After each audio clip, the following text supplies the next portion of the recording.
কিনবে তুমি? এটা কয় টাকার নোট? হ্যাঁ,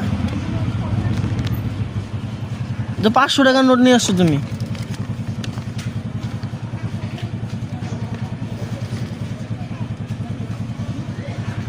কাজ করো, বাসায় গিয়ে এটা পাল্টা নিয়ে আসো। এত বড় নোট ভাঙতি নেই আমার কাছে, বুঝছো? যে ছোট নোট নিয়ে আসো, বলো তোমার বোনের ছোট নোট দিতে। যাও ধরো। কি দিমো? রুটি নিবা? আমার কাছে ভাঙতি নেই এত বড় নোটের।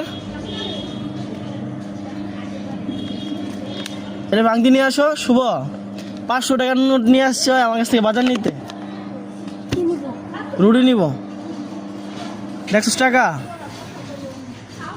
দেখো তো মনে হচ্ছে 500 না, তাই না? হ্যাঁ